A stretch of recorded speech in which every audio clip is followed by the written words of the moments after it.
අද hot topic එකක් තියෙන මාතෘකාව තමයි මේ ලාල්කාන්ත සංශෝධනය. ඒක තමයි මේ ලාල්කාන්ත සංශෝධනය නමින් අපි හඳුන්වලා තියෙනවා මේ සංශෝධනය. මේක ඇවිල්ලා පනතක්. මේක පනතක්. මේක ඇවිල්ලා අර දූෂණ විරෝධී පනත රනිල් වික්‍රමසිංහ කාලේ ගෙනාවු පනත. 2023 අංක 9 දරන දූෂණ විරෝධී පනත. මේකෙන් තමයි අර වත්කම් බැරකම් හෙලි කරන්න ඕන කියන කතන්දරේ ආවේ. ඇත්තට මේ පනතෙන් තමයි සමිත් මාලිමාව විනාශ වුනේ. ඒගොල්ලෝ හිතුවා ඒගොල්ලෝ ඒක වැඩ ගන්න කියලා උත්සාහ කරේ. හැබැයි බලේ හම්බුණා කරුමෙට. මාලිමාව නැත්තන තියලා ඇඳි ගෑවිලා ගියේ.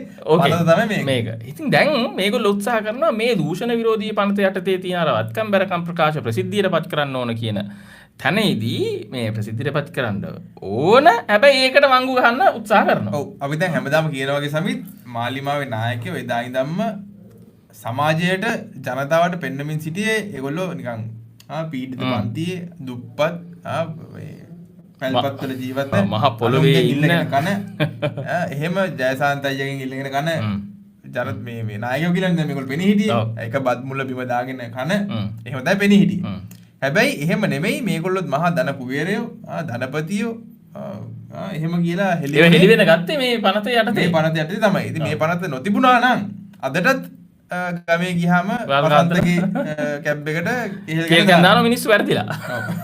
කියන දුප්පත් කියලා විතර දානවා. හැබැයි දැන් ඒක වෙන්නේ නැහැ. මොකද මේ පනතෙන් සම්පූර්ණ හිලිදරව් වුණා. මේගොල්ලෝ කෝටි ප්‍රකෝටි ගණන් වත්කම් එකතු කරපු, රන් සංචිත එකතු කරපු, ක්‍රිප්ටෝ කරන්සි වල ආයෝජනය කරපු, මහා මේ වගාවල් තියෙන, ගම්බිරිස් වතු තියෙන, ඒවෙන් මිලියන ගණන් ආදායම් ලබන මහා ධන කුවේරයෝ කියන එක මේ පනතරා ඔප්පුණා. ඔව් දැන් මේගොල්ලෝ ඒ ඔප්පු වෙච්ච එක නිසා මේගොල්ලන්ට රිදිලා තියෙන්නේ. එකක් තමයි මේ කාගේද ලාල්කාන්තගේ අර මේ මරිසි මහල් පිළිබඳව හෙළිදරව් වීමත් එක්ක තමන්ගේ මහල් නිවාස ඒව ගැන හෙළිදරව් වීමත් එක්ක කාඩර් එක තමන්ගේ ජවිපේ කාඩර් එක උරණ වෙන්න පටන් ගත්තා. යකෝ මේ අපිට මේ පෙන්නුවට මුන්ට මේ සල්ලි තියෙනවනේ හොඳට කියලා මේක මාධ්‍යට ගියා. ඊට පස්සේ ලාල්කාන්ත ආවෙකින් කතා කරන්නේ සමිත් ඒ සම්බන්ධයෙන් කියන්නේ මගේ මගුල් හොයන්න එපා උඹලා ගෙවල් හොයාගෙන ඉන්න කියලා. හරි.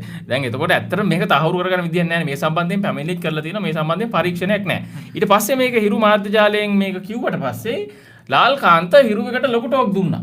හරිද? ලාල්කාන්ත මාධ්‍යට තක දැම්මා. මාධ්‍යට තක දාලා මොකද කිව්වේ? අපි මේ මාධ්‍යට නඩු දානවා කියලා. බලපත්‍ර කැන්සල් කරනවා කිව්වා. හරිද? දාපු නඩුවකුත් නැහැ. ඊට පස්සේ මම දැක්කා හිරු එකෙන් අනිත් පැත්තට ඒවා දෙනවා. ආස් පුළුවන් නම් දාපන්. හරිද? අපිත් බලන් ඉන්නේ. එතකොට දාපු නඩුවකුත් නැහැ. දැන් මොකද කරන්නේ? ඒ තර්ජනයේ පැත්තකින් තියලා මේගොල්ලෝ ලෑස්ති වෙනවා. දැන් මේක එළියට ආවේ මෙන්න පනත නිසානේ. දූෂණ විරෝධී පනත නිසානේ. ඒකේ මේ වත්කම් බැරකම් සම්බන්ධයෙන් තියෙන කතන්දරේ පොඩ්ඩක් එහෙට මෙහෙට කරන්න උත්සාහ කරනවා.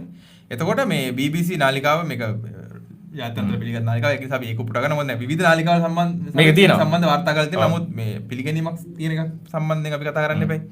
එතකොට මේ වත්කම් හා බැරකම් ප්‍රකාශ වෙනත් කටයුතු සඳහා භාවිතා කිරීම තහනම් කිරීම ඇතුළුව දූෂණ විරෝධී පනතට ගෙනීමට යන සංශෝධන මොනවද කියලා මාතෘකාවේ තමයි මේ කතා කරන්නේ. කියන්නේ මේ දූෂණ විරෝධී පනත යටතේ මේ වත්කම් බැරකම් හෙළිවීම සහ ඒක විපක්ෂීය ආණ්ඩුවට ගහන්න ටූල් එකක් බවට පත් කර ගැනීම සම්බන්ධව මේ වෙනස්කම කරන්නේ ඒක පැහැදිලිව සඳහන් වෙනවා. 2023 අංක 9 දරන දූෂණ විරෝධී පනත සංශෝධනය කිරීම සඳහා වූ කෙටුම්පත මේ වෙනට පාර්ලිමේන්තුවට ඉදිරිපත් කර තිබේ. මේක පාර්ලිමේන්තුවට ඉදිරිපත් කරලා තියෙන්නේ.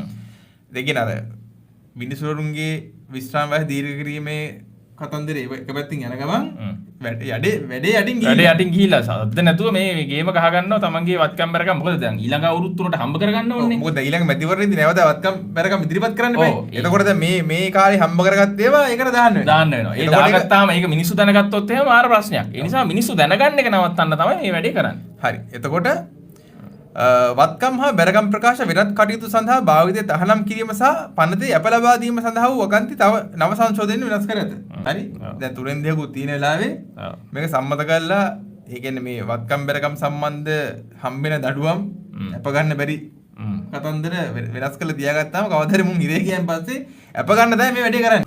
එතකොට මේ දැන් වත්කම් හා බැරකම් ප්‍රකාශ සමිත් වෙනත් කටයුතු සඳහා භාවිතය තහනම් කිරීම සඳහා ගේනවා. මොකද්ද වෙනත් කටයුතු? මොකටද මේ වත්කම් බැරකම් ප්‍රකාශ වෙන භාවිත කරන්නේ මිනිස්සු? දැන් මේකනේ දැන් මේවා ඉල්ලනවා තොරතුරු දැනගැනීමේ පනත යටතේ මේ වත්කම් බැරකම් ප්‍රකාශයේ තියෙන තොරතුරු ටික ඉල්ලනවා. සාම් ඒක කොහොමද ප්‍රසිද්ධ කරලා තියෙන්නේ? දැන් මේගොල්ලෝ මේ පනතේ දාලා තියෙනවා මේ සංශෝධනය මෙන්න මේ විදිහට. හරිද?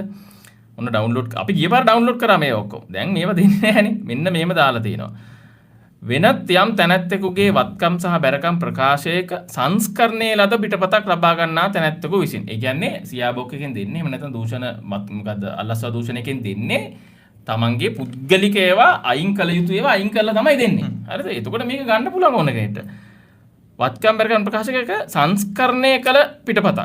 අර කෑලි අයින් කරපු පිටපතක් ලබා ගන්න තැනැත්තෙකු විසින් 86 වෙනි වගන්තිය යටතේ ඒ ප්‍රකාශය යම් නිලධරයෙකුට හෝ යම් ආයතනයකට ඉදිරිපත් කිරීමට හැර.